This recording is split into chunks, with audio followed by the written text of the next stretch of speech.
Assalamualaikum warahmatullahi wabarakatuh. Bismillah, alhamdulillah, assalatu wassalamu ala rasulillah wa ala alihi wa sahbihi wa mawala.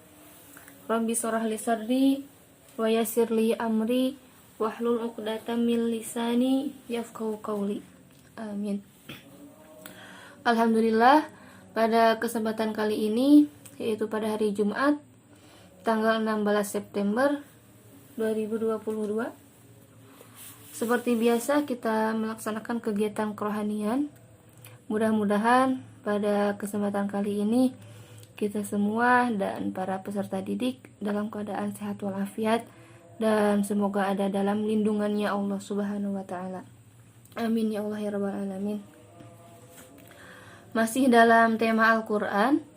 Di sini tentunya tentang hal-hal yang diperbolehkan dan dilarang dalam meminta sesuatu dengan Al-Quran.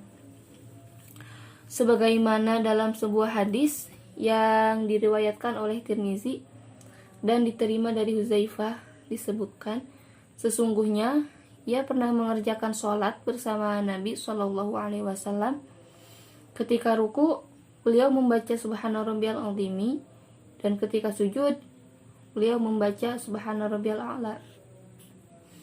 Saat membaca ayat-ayat rahmat, beliau berhenti memohon dengan doanya, dan saat mendapati ayat-ayat azab, beliau berhenti dan memohon ampunan. Ibnu Majah meriwayatkan pula dari Huzaifah, sesungguhnya Nabi SAW saat mengerjakan sholat dan beliau pun mendapati ayat-ayat rahmat di dalamnya, maka beliau memohon dengan doanya. Dan apabila memasuki ayat-ayat azab, beliau berlindung darinya. Begitu pula ketika membacakan ayat-ayat tentang kesucian Allah, maka beliau pun bertasbih. Imam Muslim juga meriwayatkan hadis yang semakna dari Huzaifah. Insya Allah hal ini akan dibahas pada bab yang akan datang. Diriwayatkan dari Abu Laili, ia berkata, aku pernah mengerjakan sholat di sisi Rasulullah. Saat itu ia sedang melakukan sholat sunnah di malam hari. Saat ia membaca ayat-ayat azab, beliau bersabda, a'udzubillahi minan nari wa wailun li ahlin nar. Aku berlindung kepada Allah dari azab api neraka dan dari kebinasaan para penghuni neraka. Tirmizi meriwayatkan dari Imran bin Husain, sesungguhnya ketika pembaca sedang membaca Al-Quran, maka ia pun memohon kepada Allah. Kemudian ia berkata, aku mendengar Rasulullah SAW pernah bersabda, man qara al-Qur'ana falyas'alallahu bihi fa innahu sayaji'u aqwamun yaqra'unal Qur'ana yas'aluna bihin nas. Barang siapa yang sedang membaca Al-Qur'an, maka mohonlah kepada Allah dengan bacaannya, karena nanti akan datang suatu kaum yang membaca Al-Qur'an dan mereka meminta-minta mengemis kepada manusia. Jadi ketika seseorang mendapati ayat-ayat rahmat saat membaca Al-Qur'an, maka hendaklah ia memohon sesuatu kebaikan kepada Allah. Akan tetapi, ketika seseorang mendapat ayat-ayat azab saat membaca Al-Quran, maka hendaklah ia memohon perlindungan kepada Allah dari azab tersebut. Al-Halimi menyebutkan dalam Minhajuddin dari Al-Hasan, ia berkata, aku berjalan bersama Imran bin Husain. Lalu ketika bertemu dengan seseorang yang membaca surat Yusuf, maka kami pun duduk dekat dinding. Kemudian ia meminta dan mengemis kepada manusia. Imran berkata, aku pernah mendengar Rasulullah SAW bersabda, Iqra'ul Qur'ana was'alullaha bihi fa inna ba'dakum aqwaman yaqra'unal Qur'ana yas'aluna bihin nas. Bacalah Al-Qur'an dan mohonlah kamu sekalian kepada Allah, karena sesudah kamu akan ada suatu kaum yang membaca Al-Quran dan mereka meminta-minta mengemis kepada manusia.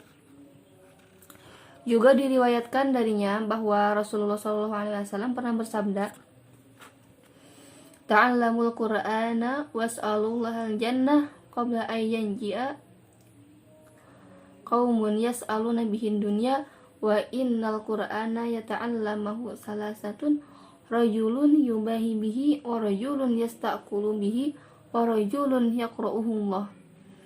Pelajarilah olehmu Al-Quran dan mintalah surga kepada Allah sebelum datang suatu kaum yang meminta-minta tentang urusan duniawi.